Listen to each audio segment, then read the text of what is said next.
If I could go back and give my younger self just one piece of advice, what would it be? Never give up.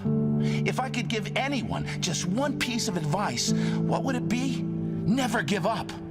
It's so sad to see so many people give up on the life they want to live just because of the need to fit in. Fit in with parents, fit in with friends, fit in with society.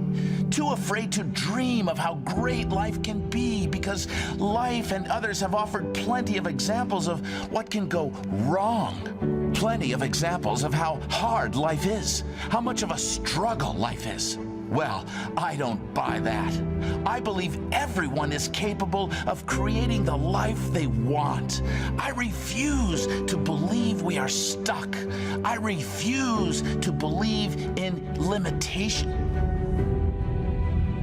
We are capable of anything. If, only if, we believe that.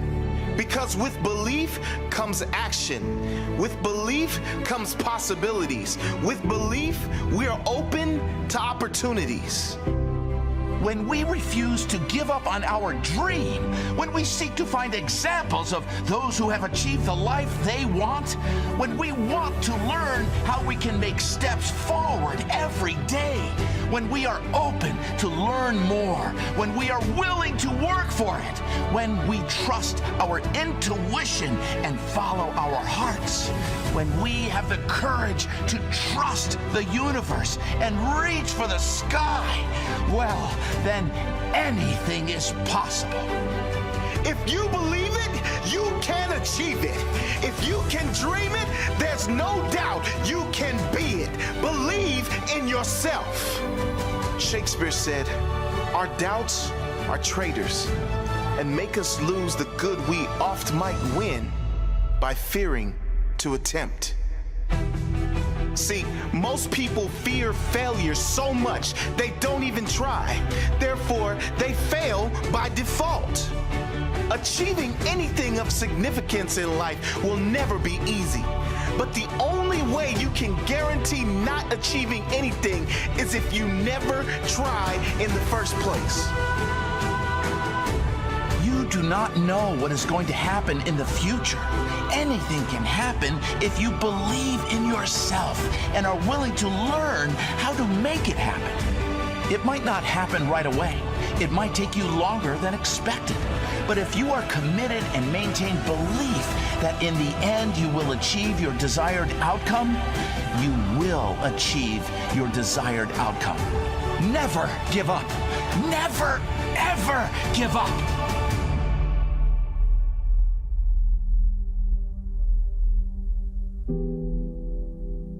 I believe I can create my own reality because it's a strong belief to hold, because when I feel good, more good things come. When I'm low, more low moments come. If you don't believe you create your own reality, then you're at the mercy of your circumstances, at the mercy of what happens to you. I couldn't think of much worse ways to live than always be reacting as if life has something against me. Life presents challenges to all of us. When we accept all things that arrive, not as good or bad, but as part of our journey, we can respond to all things with character and presence rather than react in hate or anger. When we know that life isn't holding something personal, but rather see it as a challenge given to the strong, we can deal with it better. Never give up. Never, ever give up.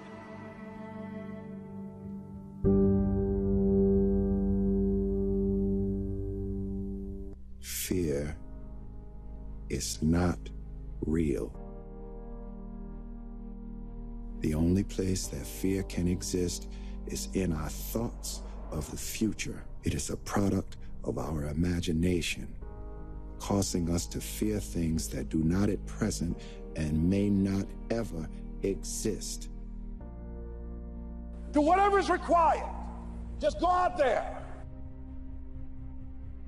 It's possible you can get what you want. It's necessary. If you want it, you got to go into action. You got to be willing to experiment. You got to be willing to fail and to succeed. You got to be willing to form and to develop new relationships. It's you, it's on you. You got to make that happen. Nobody's going to bring it to you on a silver platter and say, here's your dream manifested. You go through the challenges of life and you look at it and embrace whatever comes to you. Don't run from it. Step toward it. Don't try and duck it like most people do. See, most people want it easy. Easy come, easy what?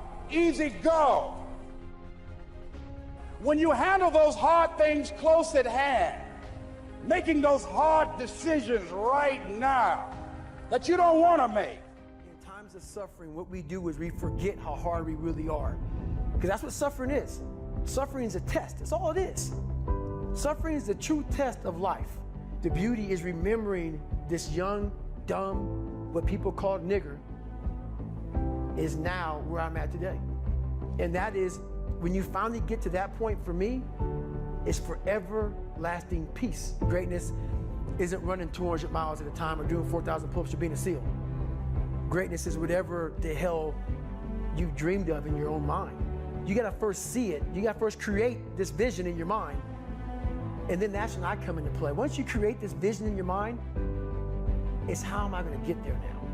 We are all great. No matter if you think you're dumb, no matter if you think you're fat, no matter if you are fat, no matter if you've been bullied, or no matter if you just got back from Iraq or Afghanistan and you have no legs or your arms or whatever, man, we all have greatness. You gotta find the courage. You gotta find the courage to put your Bose headphones on and silence the noise out of this world and to find it. There is a difference between passion and obsession. And high performers have obsession about the topic, right? They are obsessed about the topic in which they're trying to learn, master, grow into. And so that obsession is real. And I tell people the difference, here's how you know the difference between the two. When you're passionate, everybody cheers you on. They're stoked for you. Oh, you found your passion? Awesome. Follow your passion. Live with passion. Be passionate. Chase your passions. Everything, like passion, passion, passion, passion. Passion's good. Like the world's gonna be like, yay, passion, right? When you're obsessed, they're like, why you gotta be so crazy? Why can't you be satisfied? Why do you always gotta get things so perfect? Why do you spend so much time here? When you're obsessed, people think you're nuts. So it's different. And it's like, I always tell people, if no one thinks you're crazy, you're not yet operating to the outer limits of your potential. You're not there yet.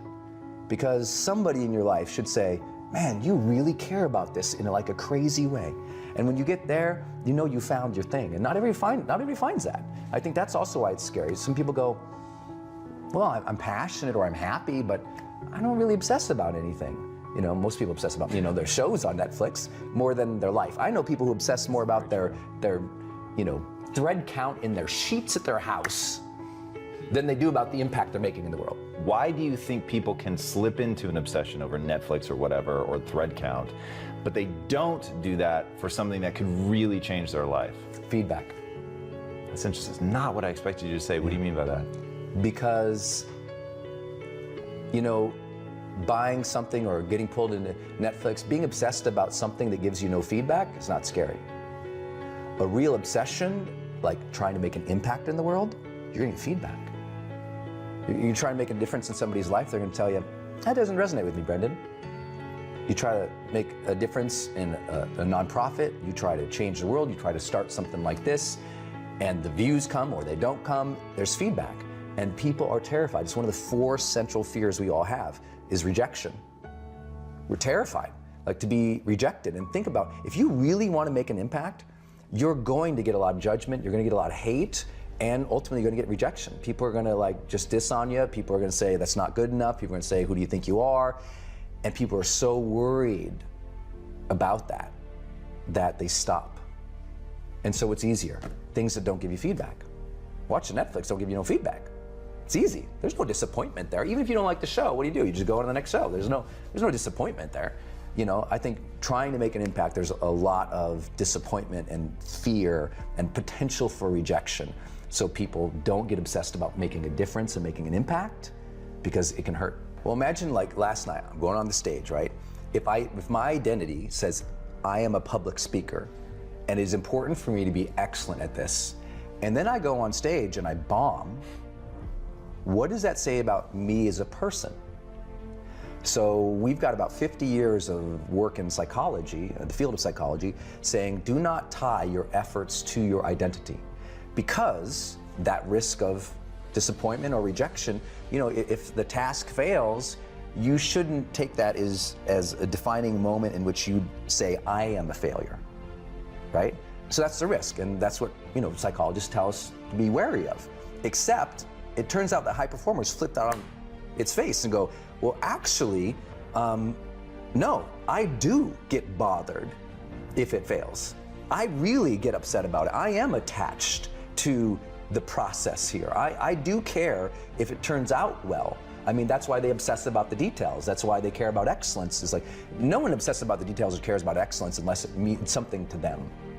And there is a risk. The risk is you over-attach to the process or the outcome with your identity, so that if the process or outcome goes bad, now you feel bad about yourself as a human, and now you stop your progress. But I also tell people there's a balance there.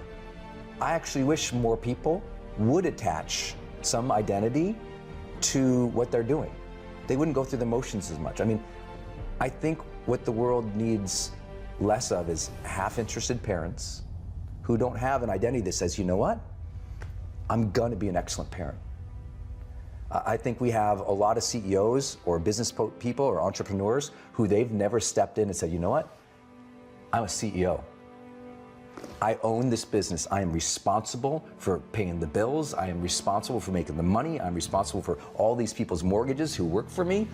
Like I want them to own the identity of a CEO, because most of them, if you ask them about their identity and their business, they're kind of like, you come to find, they're kind of approaching it like not even hobbyists. And it's like, if you want to win, your identity has to be tied into that thing in which you are trying to succeed at and give to.